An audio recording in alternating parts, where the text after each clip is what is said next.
O tema da palavra hoje é ministro de uma nova aliança. Repita comigo, ministros. Pode ser todo mundo, né? Ministros de uma nova aliança. Eu quero falar que a Bíblia chama de o ministério da morte, o ministério da condenação versus o ministério da justiça.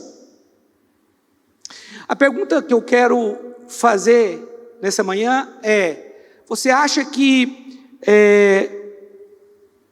a lei e a graça podem andar juntos? Porque antes desse período que nós chamamos na teologia de dispensação da graça, havia uma outra dispensação. A dispensação é a forma como Deus foi se revelando ao longo das eras, ok? A dispensação passada era chamada de dispensação da lei, mas essa dispensação é chamada de dispensação da graça, ou dispensação da igreja, onde Deus se revelou de uma forma diferente. No Antigo Testamento, você não vê exatamente Deus se revelando como Pai, mas você vê Deus se revelando como Senhor. Ainda que eles tinham Deus como Pai, mas eles não se referiam a Deus como Pai. Mas quando Jesus veio, ele também manifestou um nome. Ele fez conhecer um nome, Abba. Então hoje nós temos uma revelação de Deus também, não só como nosso Senhor, mas também como Senhor. Mas nós temos a revelação de um Deus como Pai, porque nos tornamos filhos de Deus através de Jesus. Então você vê que a revelação que temos hoje da graça é uma revelação superior à que nós tínhamos, ou que as pessoas tinham no Antigo Testamento. O grande problema é que tem pessoas que estão misturando as duas dispensações. Elas misturam a lei e a graça. E quando você tem uma perspectiva errada em relação à Bíblia, toda a Bíblia vai ser interpretada de forma equivocada. Porque você pensa que depende do mérito para ser salvo. E isso não é verdade. Nós não precisamos de fazer obra alguma para sermos salvos. Quem pode dizer amém? Isso é a Bíblia. Efésios capítulo 2, verso 8, fala que nós somos salvos pela graça. Diga comigo, nós somos salvos pela graça, por meio da fé. E a Bíblia diz que isso não está em nós e não vem de nós, não vem das obras, para que ninguém se glorie. Amém? Mas quando as pessoas misturam a lei com a graça, isso pode se tornar um grande problema, porque no final das contas ela vai se tornar alguém incrédula. Então, não misture a lei com a graça. De você achar que tem que fazer alguma coisa para ser salvo. A salvação, ela foi oferecida por Jesus de graça, é uma oferta que foi feita a você e de graça você recebeu. Claro que o preço foi o sangue de Jesus. Ela é de graça para nós, mas ela teve um preço que foi pago na cruz quando Jesus morreu e derramou o seu sangue. Mas ela é ofertada de graça e você tem que se apropriar dessa salvação de graça pela fé. Você ouviu um amém? Então é pela fé que você se apropria, porque a Bíblia diz que a salvação é pela graça mediante, por meio. O que Jesus fez salvou toda a humanidade, mas não adianta Jesus ter salvado toda a humanidade se essa humanidade não se apropriar dessa salvação pela fé, porque elas só vão desfrutar dessa salvação se elas se apropriarem dessa salvação pela fé. Os irmãos estão entendendo? Então, para que a pessoa usufrua da salvação, ela precisa crer no sacrifício da cruz, crer que Jesus veio e morreu por elas. Gálatas capítulo 3, Gálatas capítulo 3, verso 17, vamos ler até o versículo 26. E digo isto, uma aliança já anteriormente confirmada por Deus, a lei que veio 430 anos depois, não pode abrogar, de forma que venha a desfazer a promessa. Preste atenção aqui, porque a gente precisa prestar atenção. Essa palavra é uma palavra difícil de ministrar. Espero que Deus me dê graça mesmo, até para preparar. É uma palavra difícil. Organizar as ideias, ainda que para mim está claro, mas a organização das ideias é difícil. Mas aqui está dizendo, e digo isso, uma aliança já anteriormente confirmada por Deus. Que aliança é essa? Graça. Por isso que é difícil. Essa aliança, ela foi anteriormente falada a quem? Abraão. Deus fez uma aliança com Abraão. Graça. Pastor, mas você acabou de falar que a aliança anterior é a lei. Então vamos ler o texto aqui, ó.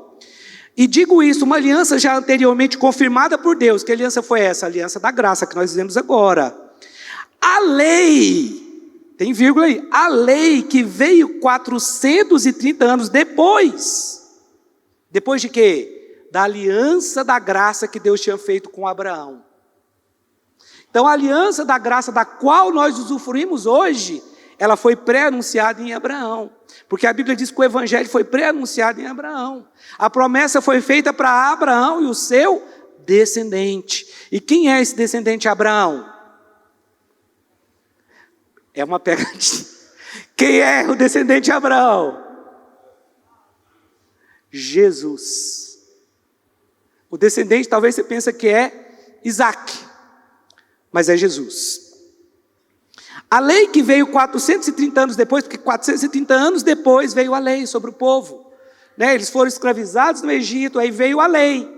Não pode abrogar. Ou seja, ela não é superior à lei que foi dada antes. Né? Olha aqui, ó. Não pode abrogar de forma que venha desfazer a promessa. Então a lei que veio 430 anos depois de Abraão, não anulou a promessa que Deus tinha feito a Abraão. Ok? Porque se a herança provém da lei, já não decorre de promessa, mas foi pela promessa que Deus a concedeu gratuitamente a Abraão, a salvação pela graça, que pode dizer amém. Qual, pois, a razão de ser da lei? Essa é a pergunta. Foi adicionada por causa da transgressão, até que viesse o descendente a quem se fez a promessa, e foi promulgada por meio de anjos, pela mão de um mediador. Então a lei ela foi promulgada por meio de anjos, e teve um mediador. E a graça? Ora, o mediador não é de um, mas Deus é um. É porventura a lei contrária às promessas de Deus? De modo nenhum, porque se fosse promulgada uma lei que pudesse dar vida, a justiça na verdade seria procedente da lei. Mas a Escritura encerrou tudo sobre o pecado, para que mediante a fé em Jesus Cristo, fosse a promessa concedida aos que creem. Que promessa? A promessa que foi feita a Abraão. Essa promessa que foi feita a Abraão, você pode se apropriar dessa promessa pela fé, é o que o texto está dizendo aqui. Versículo 23. Mas antes que viesse a fé, estávamos sob a tutela da lei, e nela encerrados, para essa fé que de futuro haveria de revelar-se. De maneira que a lei nos serviu de aio para nos conduzir a Cristo, a fim de que fôssemos justificados por fé, e não pela lei, ok? Mas tendo vindo a fé, já não permanecemos subordinados ao aio, ao condutor, pois todos vós sois filhos de Deus mediante a fé em Cristo Jesus. Aqui está dizendo o seguinte: a promessa foi feita de antemão a Abraão, a promessa da qual nós desfrutamos agora. Aí ali o texto está dizendo o seguinte: quando o descendente vier, aí sim vocês vão desfrutar dessa promessa. Mas entre a promessa e a vinda do descendente, que é Cristo, a lei entrou. E a Bíblia diz que a lei serviu de aio, porque a lei, ela mostra a face de Deus ou o caráter de Deus, porque a lei é boa. O problema é que a lei não pode salvar. Claro que existiam os rituais que o judeu tinha que fazer ano após ano, para que ele fosse salvo, para que fosse remido do seu pecado. Ano após ano ele tinha que lembrar aquele pecado, o que não é o nosso caso agora. Nós não temos uma consciência mais de pecado, nós temos uma consciência de justiça de Deus, amém? Porque você é um justo. Diga: eu sou um justo. Eu fui justificado pelo sangue de Jesus. Então você é um justo. Aí o texto está dizendo que a lei serviu de guia, mas agora nós não precisamos mais do guia. Agora nós não precisamos mais da lei. Irmãos, tem tanto debate se nós devemos ou não guardar o sábado. É claro que isso tem mais a ver com os adventistas, né? Que vai debater com outros pastores se nós precisamos ou não precisamos guardar o sábado. Deixa eu te falar uma coisa, você guarda o sábado em Cristo. Você guarda a lei em Cristo. Por quê? Porque Cristo cumpriu a lei. E você está em Cristo. Então, se você está em Cristo, você já cumpriu a lei. Agora, o sábado não é mais um dia. Nós somos acusados de ter trocado o sábado pelo domingo, não é? Mas tem pessoas aqui que trabalham domingo, nós não fazemos, nós não guardamos o sábado, o domingo como algumas religiões guardam o sábado, onde eles não podem trabalhar. Nós trabalhamos domingo todo dia, porque nós entendemos que o nosso descanso é Cristo. O seu descanso é Cristo, o seu descanso não é um dia mais, o seu descanso é Cristo. Diga assim, o meu descanso é Cristo. Então a Bíblia diz que a lei serviu de aio. Quem que precisa de aio? Criança. Por que você toma banho? Porque você entende que precisa tomar banho. Porque se você não tomar banho, vai ficar ruim para você, você pode ficar doente, não é?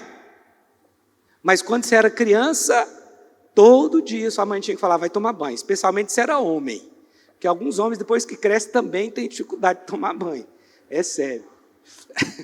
É sério isso. Já teve até disputa na nossa igreja aqui de 2 que ficou sem tomar banho.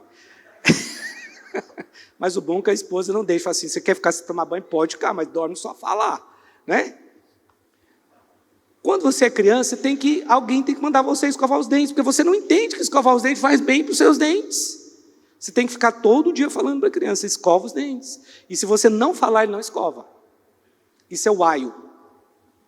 Isso é o paidagogo. Não é pedagogo, na Bíblia é paidagogo essa palavra. O aio é paidagogo. Aquele que te dirigia e te ensinava e te instruía até que você tivesse maturidade. Só que agora nós estamos no período da graça. Amém? Nós não precisamos da lei para nos guiar mais, porque nós temos o Espírito. Quando a Bíblia diz que a lei mata, que a letra mata, ali ela está falando da lei, não é a Bíblia. Ali está falando que a lei mata, mas o Espírito vivifica. Então nós temos um Espírito que nos guia. Mas deixa eu chamar a sua atenção para uma coisa aqui, que muitas pessoas não entendem. Com a liberdade ela tem que vir acompanhada da responsabilidade.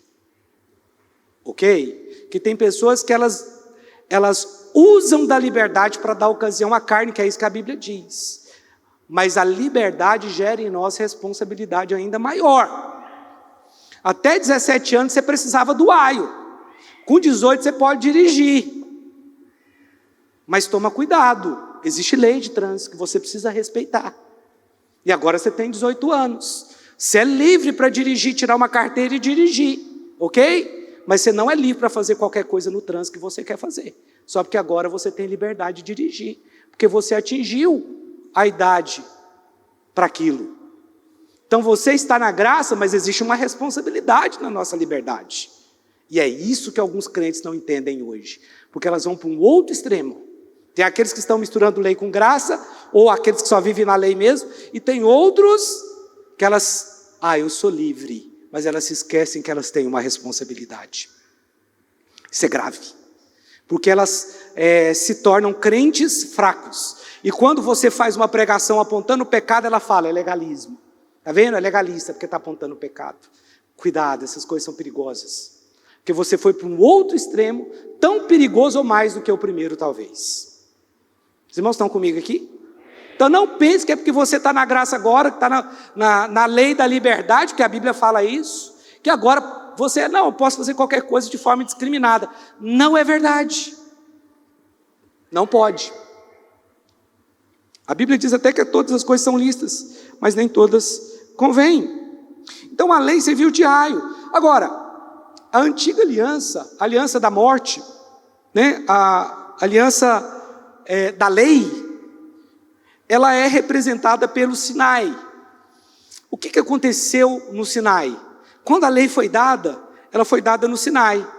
Só que ninguém podia se aproximar do Sinai, porque até um animal se aproximasse do Sinai, iria morrer. Essa foi a forma como veio a lei, como a lei foi dada. E a Bíblia diz que foi por intermédio de um anjo, que a lei foi dada a Moisés. Ou seja, a lei precisou de um mediador, mas agora o próprio Deus é o mediador. Agora o próprio Cristo, que é Deus, é o mediador da nova aliança. Então a nova aliança é superior à primeira. Agora, a antiga aliança é representada por esse monte. Hebreus capítulo 12, deixa eu mostrar aqui para você. Hebreus capítulo 12, verso 18. Vamos ver aqui o que significa esse monte Sinai. Hebreus 12, 18. Vamos ler até o verso 1. Ora, não tende chegado ao fogo palpável e ardente, e a escuridão, e as trevas, e a tempestade. Para aqui. O que o escritor de Hebreus falou foi o seguinte: nós não estamos mais na antiga aliança, em que as pessoas, quando elas chegaram diante de Deus, o que elas viram foi um fogo, uma escuridão, mas agora vocês não estão mais nessa posição de medo. Então o que a lei no final das contas vai fazer? O que o Sinai representa? Representa pessoas que estão vivendo, entre aspas, um evangelho do medo. Cuidado, porque o nosso Deus é Pai. A nossa base de relacionamento com o nosso Deus é o amor. Eu não sei se você sabe, mas os muçulmanos, eles se relacionam com o Deus deles porque eles têm medo. Sabe o lugar onde existe mais acidentes com fogo? Índia. Sabe por quê? Porque eles servem um Deus que é o Deus que pune com fogo. Shiva. É o lugar onde tem mais pessoas com aberrações. Por quê? Porque as pessoas se parecem com aquilo que elas adoram. Então eles estão adorando um Deus mau. E eles servem aquele Deus porque ele é mau. Se você não servir, ele pode te matar. E os muçulmanos não são diferentes, é por medo. Mas nós não. Nós servimos porque nós nos sentimos amados pelo nosso Deus. É totalmente voluntário. Não é porque nós temos medo, ainda que temos que ter temor, sim. Mas esse não é o motivo pelo qual servimos ao Senhor. Nós servimos ao Senhor porque não é porque ele se manifestou como fogo aqui. Vai para o verso agora 19. Ao clangor da trombeta e ao som de palavras tais que quantos a ouviram suplicaram que não se lhes falassem mais, pois já não suportavam o que lhes era ordenado, até um animal se tocar o monte será apedrejado. Essa foi a forma como a lei foi representada aqui de forma tipológica por Paulo, não aqui nesse texto, mas no outro texto, porque aqui eu não sei se foi Paulo que escreveu, mas aqui ela é retratada, a lei é retratada como o Monte Sinai, porque naquele lugar foi um dia aterrorizante o dia que a lei veio, porque todos ficaram com medo e pediu para que parasse de falar. As pessoas falavam assim para Moisés: Moisés, que Deus fale com você e não conosco. Mas na nova aliança não, nós pedimos: Senhor, fala comigo. Porque a forma de Deus manifestar não é a mesma. Deus, ele se manifesta de forma muito amorosa, cuidando de nós. Ah, mas Deus é imutável, Deus não mudou. É só que Deus foi se revelando ao longo do tempo. E nós só podemos conhecer a Deus de forma verdadeira porque temos o Espírito. Quantos aqui estão entendendo? Coisa que eles no Antigo Testamento não tinham. Então o Sinai fala de pessoas que se relacionam com Deus pelas regras, pelo medo, né? Elas querem se relacionar com Deus através de um certo legalismo. Meu irmão, eu sempre tenho alertado você: cuidado com pregadores moralistas, cheios de leis e de regras, que ficam se levantando contra as igrejas. Isso é muito perigoso. Ninguém nunca levantou contra a igreja e se deu bem. Nós estamos vendo um por um desses moralistas caindo, escândalos. Um escândalo atrás do outro. Teve um irmão aqui da nossa igreja que estava ouvindo um certo pregador. Eu falei: não ouça esse cara, não é de Deus. O que aconteceu? Esse irmão foi contaminado por esse líder que está aí nas redes sociais e que fazia as maiores obras sociais do Brasil. Agora ficou comprovado, era para ele ganhar dinheiro, está com escândalo de dívida. Queridos, cuidado. Aqui tem um pastor que pode até esconder um pecado por um tempo, uns pecados por um tempo, mas não vai esconder por muito tempo. Se tem alguém aqui que está nessa condição, você está aqui, você está vendo a minha vida com a minha esposa, você está vendo o meu proceder. Aqui tem um pastor real. O da internet você não sabe quem é. Essas pessoas que têm um discurso moralista é Monte Sinai. Cuidado com isso. Eles são os primeiros a denunciar os pastores e as igrejas. Mas pastores e igrejas não têm que ser denunciados. Se for caso de polícia, tem. Mas então por que ele não fez isso? Foi lá na polícia e denunciou na polícia. Ao invés de ir para a internet e falar mal de homens de Deus, como Luciano Subirá. Foi vítima desse pastor agora que está devendo 500 mil. Irmãos, o Luciano Subirá tem erros, como eu tenho erros, mas esse homem tem um testemunho que ele sustenta há anos e anos. Sim ou não? Mas aí chega um outro pastor lá que é conhecido e fala mal do Luciano Subirá. E aí as pessoas vão ficar contra o Luciano Subirá. E vão ficar contra outros pastores que ele também denunciou e que nunca foi comprovado. Mas o dele foi comprovado. Caiu. Discurso moralista, cuidado com isso. Isso é muito perigoso. Pessoas que são moralistas, que apontam o erro de todo mundo, ele está certo. E aí quem discorda dele, nossa, aí pronto, vai para o inferno. Não, nós não podemos ser assim, isso não é o caráter de Cristo. Hebreus agora 22, versículo, vai para o versículo 22, por favor. Olha o que fala agora do Monte Sião. Mas tende chegado ao Monte Sião, e a cidade do Deus vivo, a Jerusalém celestial, e a incontáveis hostes de anjos, e a universal assembleia, e igreja dos primogênitos arrolados nos céus, e a Deus, o juiz de todos, e aos espíritos dos justos aperfeiçoados. Então aqui está falando que no Sinai, o povo pediu para que Deus parasse de falar, mas agora não. Em Sião, que é o monte onde Jesus morreu, que foi onde a igreja começou lá em Atos 2, está falando o seguinte: em Sião, não, você se achegou a Deus, você chega perto de Deus. Volta lá.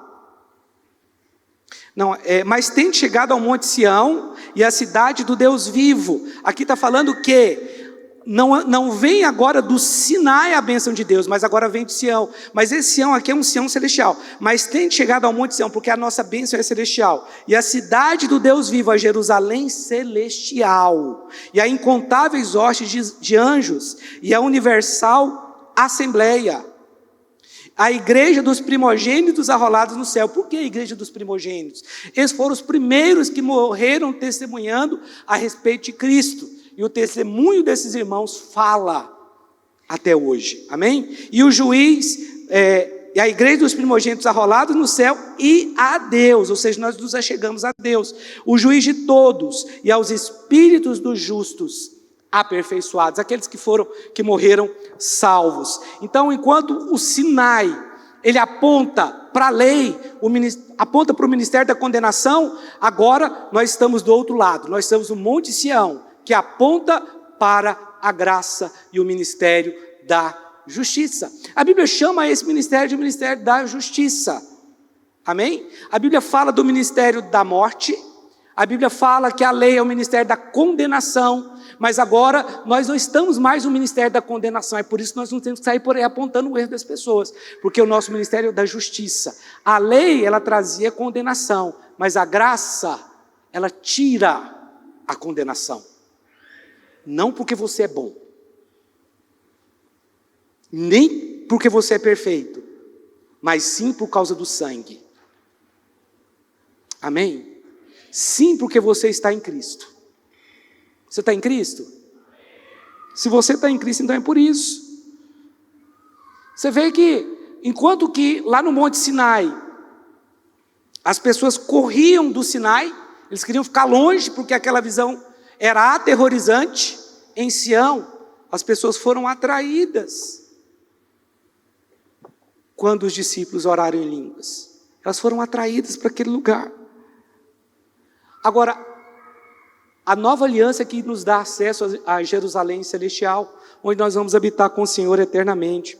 Aqui em Gálatas capítulo 4, agora sim é Paulo dizendo, versículo 22, olha o que fala a respeito da antiga aliança. Vamos ler até o 25.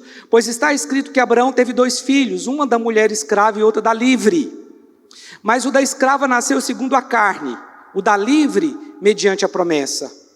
Essas coisas são alegóricas, pois estas mulheres são 2 alianças. Uma, na verdade, se refere ao Monte Sinai, que gera para a escravidão. Esta é Agar. Ora, Agar é o Monte Sinai, na Arábia, e corresponde a Jerusalém atual, que está em escravidão com seus filhos. Esse texto ele é tão tremendo, porque Paulo agora usa a mesma analogia do escritor de Hebreus. Ele fala que Agar é o Sinai, porque Agar era a serva de Sara. E aí Sara, desesperada para ter um filho, teve na verdade ela deu a sua serva para que Abraão tivesse um filho, e para que a promessa que Deus havia feito a Abraão se cumprisse, porque Sara já era velha. E aí então, a palavra diz que nasceu um filho segundo a carne, chamado Ismael, mas depois nasceu um outro filho de Sara, filho da livre, que era Isaque, do qual Jesus foi descendente. Quantos aqui estão entendendo? E aqui fala que Agar é o Monte Sinai. Aqui fala que ele estava na Arábia, talvez naquela época era na Arábia Saudita. O mundo mudou muito, né? Aqui está falando que era na Arábia. Mas que representa, olha só, Agar é o Monte Sinai na Arábia, que corresponde a Jerusalém atual. Atual de quando? Da época que Paulo escreveu a carta, né? Que está em escravidão com seus filhos. Mas por que o Sinai, Agar, tem semelhança com Jerusalém? A gente ouve falar, Jerusalém é a cidade santa, não é? Não é. A Bíblia não diz isso. Aqui está falando que ela corresponde a Agar e ao Monte Sinai, ao monte da escravidão. Por quê? Porque é uma escravidão espiritual. O judeu não consegue ver que o fim da lei é Cristo. Por isso eles estão em escravidão. Israel é um dos menores índices de cristãos no mundo. Apenas 1,9% da população são cristãos. Por isso que eles ainda estão em escravidão. Os irmãos estão me entendendo? Sim ou não? Você precisa ficar ligado aí, tá? Para você entender. Agora, Jerusalém está em escravidão porque rejeitou a nova aliança. Mas o problema é que tem irmãos nossos que também está rejeitando. Por quê? Porque ela está misturando a lei com a graça. E essa mistura não é boa. Ou é lei ou é graça. Ah, pastor, mas eu quero as duas coisas. Não tem como. Ou você está na lei ou você está na graça. Agora Sara, olha o versículo 28. Gálatas 4, 28. Sara aqui representa a nova aliança, porque ela gerou um filho da promessa. Vós, porém, irmãos, sois filhos da promessa. Quem pode dizer amém? Como Isaque, como porém outrora o que nascera segundo a carne, perseguia ao que nasceu segundo o Espírito, assim também agora. Paulo está falando o seguinte: Ismael perseguiu Isaque, quando eles eram crianças. E assim como Ismael perseguiu Isaque, aqueles que são da lei perseguem os que são da graça. As pessoas que andam na graça, elas são muito questionadas. Mas o texto está dizendo aqui, Paulo falou o seguinte para os Gálatas, porque quando você lê o livro de Gálatas, Gálatas é Paulo fazendo uma defesa do cristianismo puro, sem a intromissão dos judeus, sem deixar que o judaísmo entrasse, porque os Gálatas, eles se converteram de fato, mas aí alguns homens começaram a ensinar, não, está certo, vocês têm que servir a Cristo, mas vocês precisam começar a guardar algumas leis, como o sábado. Vocês precisam circuncidar. Porque senão, de nada adianta vocês terem a Cristo. Paulo está combatendo isso. Aí Paulo falou o seguinte: quem vos fascinou, ó insensatos Gálatas, que fez vocês misturarem a graça com a lei. O que Paulo está explicando aqui, é que aqueles que são da lei, no contexto dele que eram os judeus, mas no nosso contexto, algumas religiões, uma ou outra, eles estavam perseguindo aqueles que eram da graça. Estava vendo um debate, acho que ontem ou anteontem, né? De um pastor até muito conhecido aqui, nosso, conhecido, né, nacionalmente, eu pessoalmente não conheço, debatendo a respeito ele é adventista, debatendo a respeito do sábado, falando, não, mas se a gente tem que guardar os outros 9 mandamentos, por que nós não temos que guardar o sábado? Porque nós já guardamos o sábado em Cristo. A resposta é tão simples. Hebreus 11, vamos ler a partir do verso 1, Hebreus 11, 1, vamos ler até o... Não, Hebreus 7, 1, Hebreus 7, 1 ao 11. Deixa eu ler aqui para você sobre a graça e a lei. Porque este Melquisedeque, rei de Salém, sacerdote do Deus Altíssimo, que saiu ao encontro de Abraão quando voltava da matança dos reis, e o abençoou, para o qual também Abraão separou o dízimo de tudo, primeiramente se interpreta rei de justiça, depois também é rei de Salém, ou seja, rei de paz. Sem pai, sem mãe, sem genealogia, que não teve princípio de dias, nem fim de existência. Entretanto, feito semelhante ao Filho de Deus, permanece sacerdote perpetuamente. Considerai, pois, como era grande esse a quem Abraão, o patriarca, pagou o dízimo, tirando dos melhores despojos. Ora, os que dentre os filhos de Levi recebem o sacerdócio, têm mandamento de recolher, de acordo com a lei, os dízimos do povo, ou seja, dos seus irmãos, embora também estes descendido de Abraão. Deixa eu só explicar isso aqui. Quando a lei veio depois de Abraão, 430 anos depois, ok? Então Abraão não participou do período da lei, mas 430 anos depois veio a lei. Na lei dizia que as pessoas, que todas as tribos, tinham que dar o dízimo para uma tribo só, a tribo de Levi. Por quê? Porque a tribo de Levi era a única que não tinha terra, não tinha herança. Eles viviam em vários outros, no meio de várias outras tribos, porque eles é quem adoravam o Senhor, quem fazia o serviço sacerdotal. Então todas as tribos tinham que pagar o dízimo para Levi, para a tribo de Levi. E aqui está dizendo o seguinte: Abraão, ele não pagou o dízimo para Levi, considerando Levi superior, até porque Levi ainda estava dentro dele. Porque quem foi Levi? Teve Abraão, Isaque, Jacó. Jacó teve 12 filhos e um deles era Levi. Então o texto está falando o seguinte, o que o texto está dizendo aqui, está falando de 2 sacerdócios, sacerdócio de Moisés, o sacerdócio da lei e o sacerdócio de Melquisedeque. Ele está mostrando aqui que o sacerdócio de Melquisedeque é superior. Vamos lá, verso 6. Entretanto, aquele cuja genealogia não se inclui entre eles, recebeu o dízimo de Abraão e abençoou o que tinha as promessas. Aqui ele está falando quão grande era esse homem, que recebeu o dízimo de Abraão. Porque o que o texto diz é que o menor é que abençoa o maior, que dá honra ao maior. Vamos continuar. Aqui está falando de Melquisedeque. Evidentemente é fora de qualquer dúvida que o inferior é abençoado pelo... Desculpa, eu falei errado. O inferior é abençoado pelo superior, porque quando ele deu o dízimo, ele foi abençoado por Melquisedeque. Aliás, aqui são homens mortais, os que recebem dízimos, os de Levi. Porém ali, aquele de quem se testifica que vive. Porque alguns acreditam que Melquisedeque era Cristo.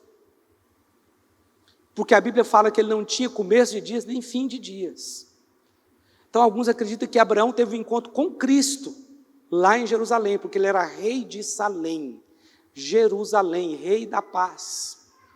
Então alguns acreditam que ele era o próprio Cristo e que hoje nós vivemos um sacerdócio diferente, porque nós não estamos mais no sacerdócio levítico, nós estamos no sacerdócio de Melquisedeque. Vamos lá. E por assim dizer também Levi, que recebe o dízimo, pagou-os na pessoa de Abraão. Porque aquele ainda não tinha sido gerado por seu pai, quando Melquisedeque saiu ao encontro deste. Se, portanto, a perfeição houvera sido mediante o sacerdócio levítico, ou seja, da lei, pois nele baseado o povo recebeu a lei, que necessidade haveria ainda que se levantasse outro sacerdote, segundo a ordem de Melquisedeque, e que não fosse contado segundo a ordem de Arão? Pois quando se muda o sacerdócio, necessariamente há também mudança de lei. Volta lá no 11. Se, portanto, a perfeição houvera sido mediante ao sacerdócio levítico, pois nele baseado o povo recebeu a lei, que necessidade haveria ainda que se levantasse outro sacerdote, segundo a ordem de Melquisedeque? Preste atenção, o sacerdócio levítico passou. O que nós vivemos hoje é o sacerdócio de Melquisedeque. Por quê? O texto continua falando. É porque Jesus, ele não veio de nenhuma tribo da qual foi citada por Moisés. Nenhuma tribo sacerdotal, porque ele veio da tribo de Judá. E não há menção na Bíblia que havia sacerdotes dali. Mas Jesus veio da tribo de Judá. E ele representava o sacerdócio de Melquisedeque, a quem Abraão pagou o dízimo e foi abençoado. Porque a palavra diz que ele abençoou Abraão. Quantos aqui estão comigo? Vocês estão entendendo isso, irmãos? Não sei se está claro aí para você. Então a primeira coisa, aqueles que estão na lei, eles sempre vão perseguir os que estão na graça. A salvação é pela graça, sem você ter que fazer nada. Falar isso assusta, porque nós fomos criados de uma maneira meritocrática, em que nós temos que fazer algo para receber uma recompensa. Mas não foi assim com Cristo. A única coisa que você precisa é acreditar na obra da cruz, para que você seja salvo. Mas não é só a salvação que é pela graça. O nosso ministério é pela graça também. Porque se não for pela graça, você não consegue fazer. Sabe quando alguém está muito sobrecarregado? Não está fazendo a obra de Deus na graça. Não é que nós não nos cansamos, nós nos cansamos, a mente cansa, o corpo cansa. Isso é normal, faz parte. Você é um ser humano, eu também. Mas eu estou falando de pessoas que estão esgotadas espiritualmente. Por quê? Porque estão levando na força do braço, fazendo do jeito dele. Não é que essa pessoa não tem zelo, ela tem, ela só não entende que até o ministério dela tem que ser pela graça. Amém? Quando eu falo isso, é lógico, eu estou falando da dependência de Deus. A palavra diz que nós somos ministros de uma nova aliança, aqui em 2 Coríntios 3:5. 2 Coríntios 3:5, 6 diz: não que por nós mesmos sejamos capazes de pensar alguma coisa como se partisse de nós. Pelo contrário, a nossa suficiência vem de Deus, o qual nos habilitou para sermos ministros de uma nova aliança, não da letra, mas do Espírito. Quem pode dizer amém? Porque a letra mata, mas o Espírito vivifica. Versículo 7. E se o ministério da morte, qual que é o ministério da morte, meus irmãos? A lei. Mas se o ministério da morte, gravado com letras em pedra, se revestiu de glória, a ponto de os filhos de Israel não poderem fitar a face de Moisés, por causa da glória do seu rosto, ainda que desvanecente, preste atenção. Quando Moisés entrava para a tenda, e ali ele tinha relacionamento com Deus, a face de Moisés brilhava.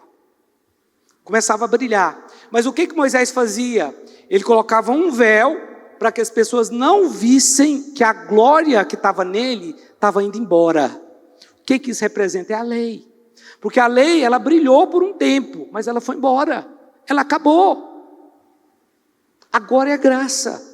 É isso que as pessoas não conseguem entender.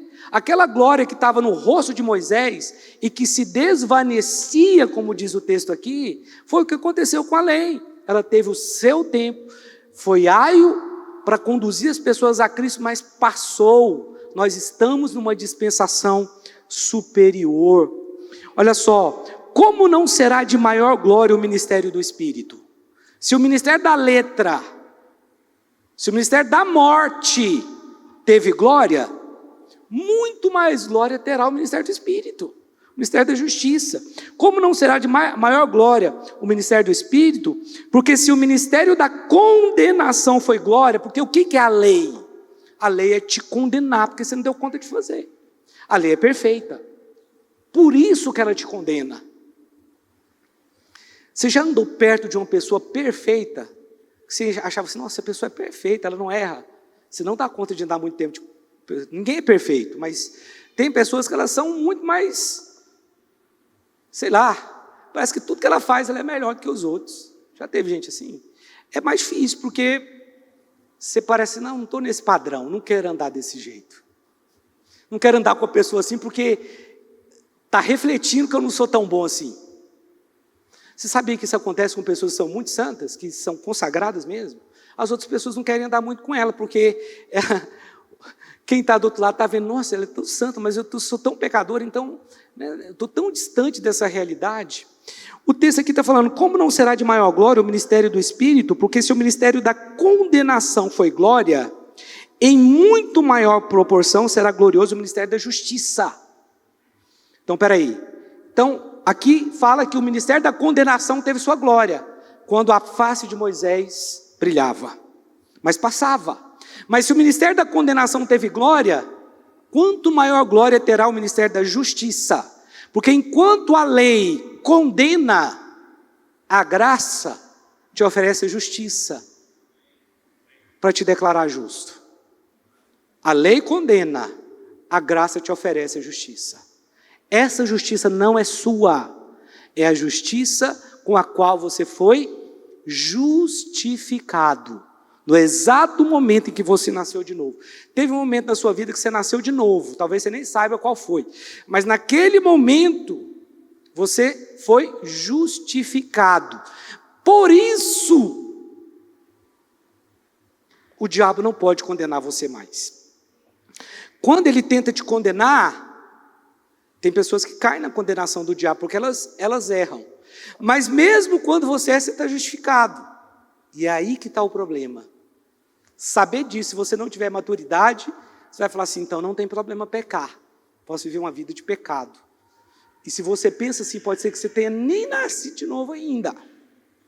Porque se eu sou do Senhor, se eu sou selado para Deus, se eu estou em Cristo, então tudo o que eu quero fazer é agradar o meu Senhor. Porque se o ministério da condenação foi glória, em muito maior proporção, será glorioso o ministério da justiça. O que você tem que fazer é pegue a justiça de Cristo. Você não é bom o suficiente para ser salvo. Por isso nós precisamos da justiça de Cristo. A igreja nada mais é do que o conjunto de pessoas que reconheceram que não consegue ser salvo pelas suas próprias obras. Porquanto, na verdade, o que outrora foi glorificado nesse respeito, já não resplandece, ou seja, a lei, diante da atual sobre excelente glória. Está vendo essa luz aqui, essa luz artificial que nós temos aqui? Se não tivesse esse telhado aqui, ela estaria fazendo alguma diferença? Suponhamos que não tivesse nenhuma dessas paredes e também não tivesse esse telhado. Essa luz não ia fazer diferença nenhuma, porque a luz do sol é superior a essa luz. Então, se a luz do sol é superior a essa luz, para que usar essa luz? É isso que o texto está dizendo. A glória que tem a graça é sobreexcelente, ou seja, é mais forte, é maior. Por isso, não caminhe na lei. Não seja alguém legalista.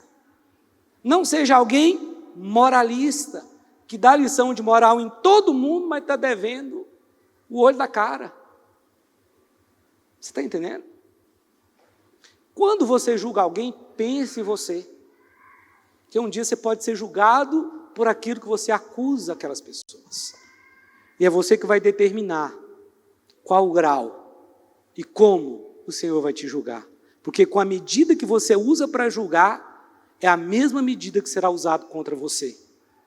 Lembra que um profeta falou para Davi, Davi, uma pessoa foi lá, era rico, tinha muitas ovelhas, mas não quis matar nenhuma, chegou gente na casa dele, ele foi lá e matou a única ovelha que o outro tinha. Davi falou, é digno de morte, esse homem tem que morrer. Aí o profeta falou, esse homem é tu, é você, és tu.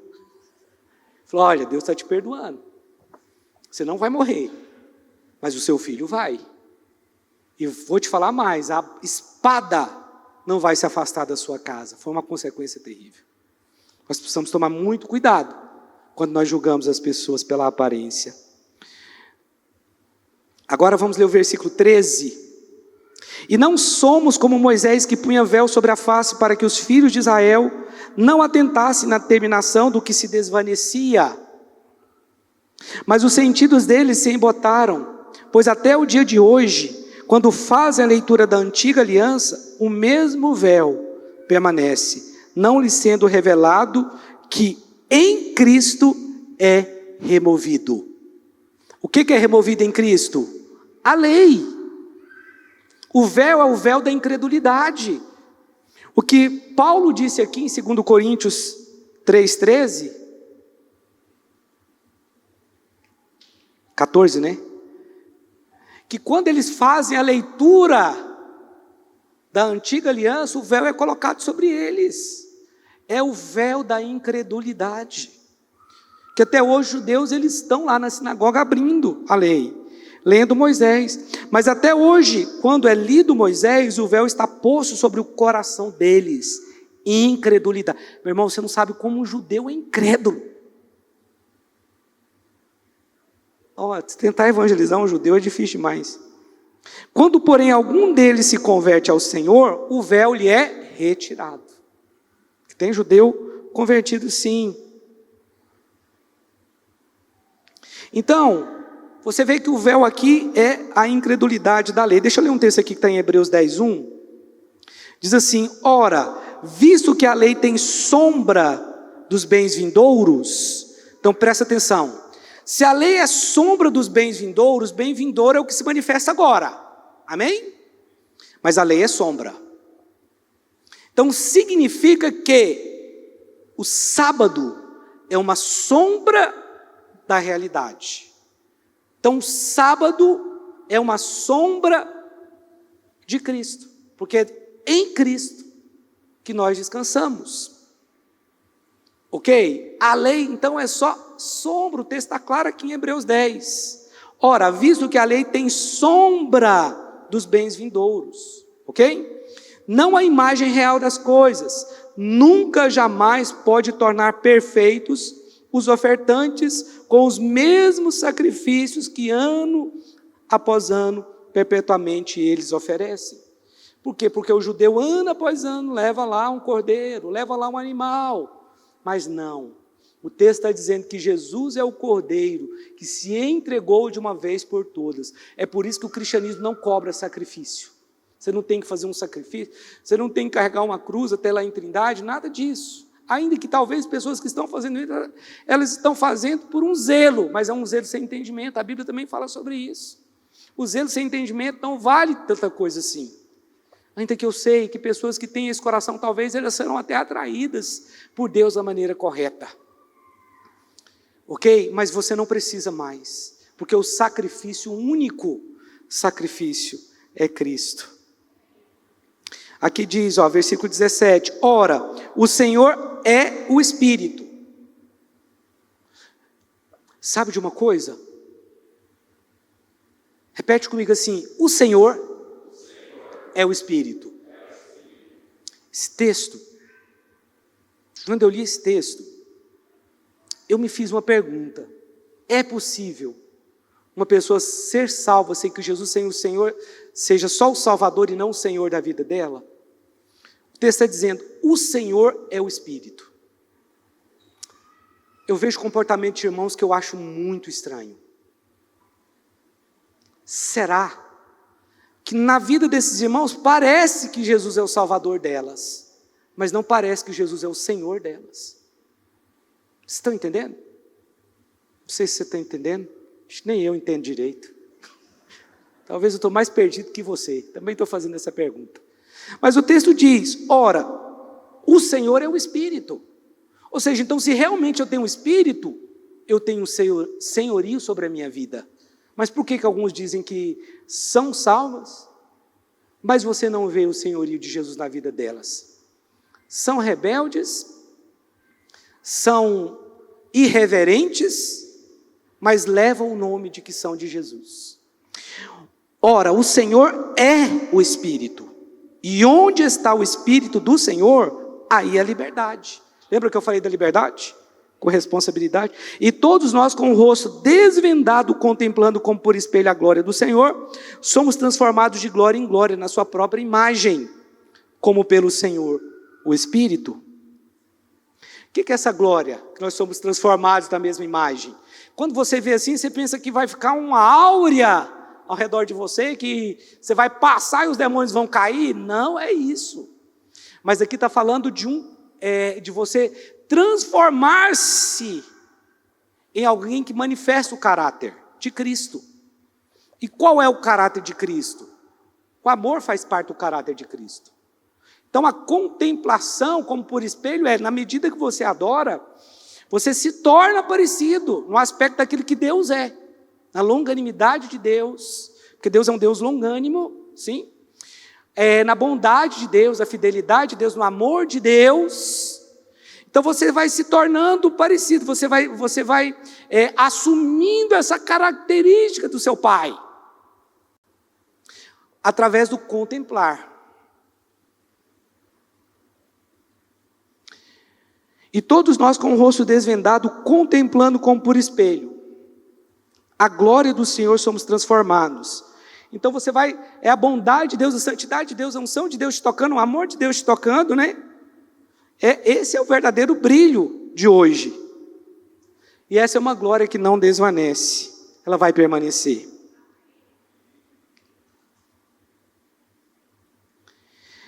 Para encerrar, a nova aliança é superior à antiga, porque ela possui superiores promessas. Eu não vou entrar no texto que fala disso aqui, porque a gente já está com o tempo assim um pouco avançado.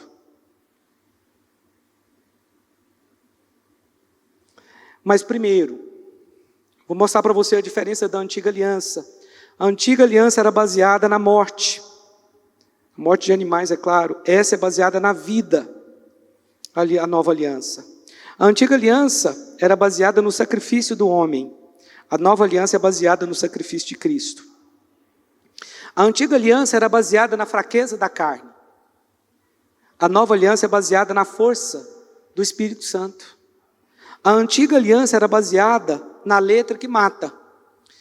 A nova aliança é baseada no Espírito que vivifica.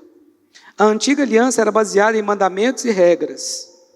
A nova aliança é baseada na perfeita lei da liberdade. Amém? A única lei que nós temos é a lei da liberdade. Hebreus 12, 24. Vou ler até o 29. Antes disso, pode abrir lá, Marcos, mas eu só quero ler aqui Romanos 10, 4. Porque o fim da lei é Cristo. Repita comigo. Porque o fim da lei é Cristo. Isso aqui é uma afirmação, não é pergunta não. Porque o fim da lei é Cristo para a justiça de todo aquele que crê. A lei passou, não precisa guardar o sábado. Pode comer camarão. Pode comer carne de porco. O fim da lei é Cristo. Ah, você não cumpre a lei não? Eu cumpro. Porque eu estou em Cristo. A Bíblia diz que aquele que está em Cristo é uma nova criatura. Então eu estou em Cristo. Então eu cumpro a lei em Cristo. Porque Cristo cumpriu a lei e eu estou em Cristo. Então eu cumpri a lei em Cristo. Posso ouvir um amém? Hebreus 12, 24 a 29.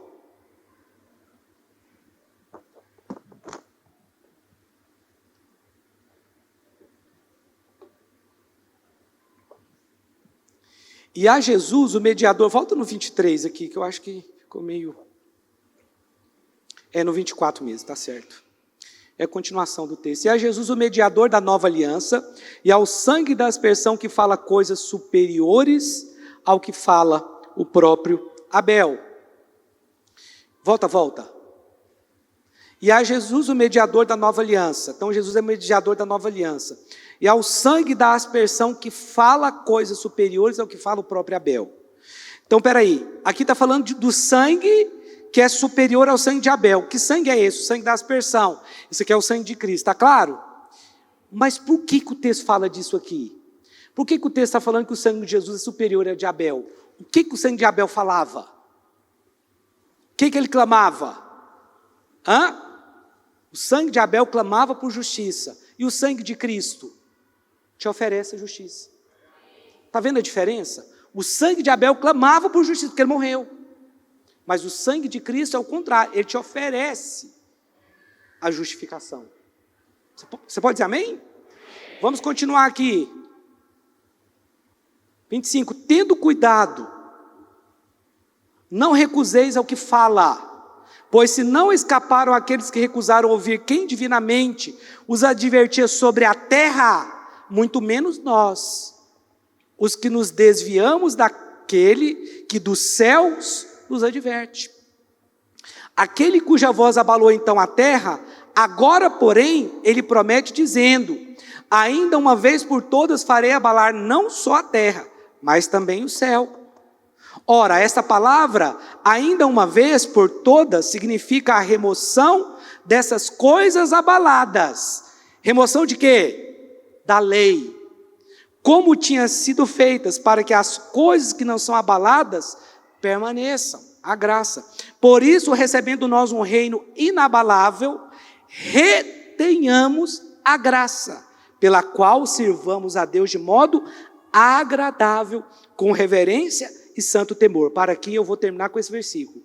Por isso, recebendo nós um reino inabalável, um reino eterno, amém? Retenhamos a graça. Então a graça você tem que reter, não vai para a lei não. Agora, como você vai reter a graça? Pela qual sirvamos a Deus de modo agradável. Mas está tão difícil ir para a igreja, está tão difícil liderar essa célula, está tão difícil ir para a célula. De modo agradável, com alegria. Meu irmão, eu não gosto de acordar cedo. Eu sou inimigo de acordar cedo. Mas eu queria te falar isso aqui. Qual a sua fraqueza acordar cedo? Você não gosta? Não. Eu tenho hábito de dormir tarde, eu gosto de acordar tarde. Mas sabe de uma coisa? Domingo a gente acorda cedo para vir para cá. Tem outros dias que a gente acorda também, tem oração. Mas quando eu acordo domingo de manhã, eu acordo tão animado, é o único dia que eu acordo cedo feliz, para vir para dar aula aqui no CTL e no cursão. Eu não reclamo, eu sou reclamão de acordar cedo. Mas quando é para dar aula aqui no cursão, eu acordo, olha, feliz. Parece que eu nem sinto sono na hora que eu acordo. Eu dou aquele sujo, já levanto, já vou tomar banho. Você tem que servir de forma agradável. Mas aqui tem uma outra palavra, com reverência. Queridos, como os cristãos são irreverentes. Desculpa, claro que aqui não inclui todos. Mas nós vivemos assim, de forma tão relaxada, em chegar em qualquer horário aqui no culto, em não, por qualquer motivo também não vir, porque a irreverência nesse caso aqui, a falta de reverência é isso. São pessoas que desprezam aqueles que são espirituais, ou tratam de forma muito natural ou comum, porque estão na graça. Isso é muito perigoso, porque aqui reter a graça aqui, está falando de você servir ao Senhor de forma agradável, ter reverência e santo temor, ou seja, alguém que teme pecar. Entendeu? Você não deve ser alguém que está, não, eu estou na graça, eu vou pecar, vou fazer isso, vou fazer aquilo outro.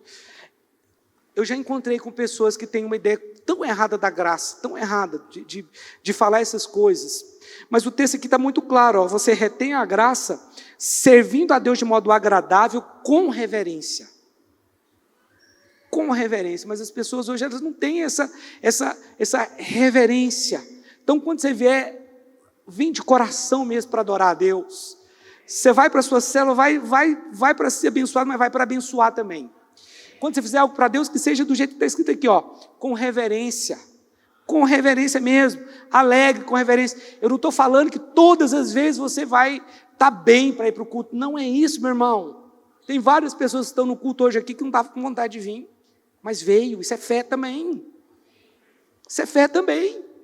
Exerça a sua fé quando sua carne falar, fique na cama. Você pode exercer fé e falar, não, eu vou para o culto. Eu não vou ficar, eu vou para a célula. Isso é reverência. Talvez aquele dia que você faltou era um dia de uma palavra tão importante que Deus tinha para falar para você, e você pode ter perdido. Mas nós temos que servir a Deus da forma como está aqui, para não perder a graça. Retenhamos a graça, pela qual sirvamos a Deus de modo agradável. com reverência e santo temor. Fique de pé agora.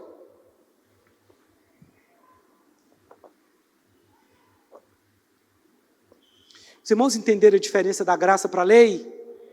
Sim ou não? Os irmãos vão viver na graça agora? Você não merece, meu irmão. Você não merece, mas Deus quer fazer. Teve tantos presentes que você já deu para o seu filho que ele não merecia. Você amava.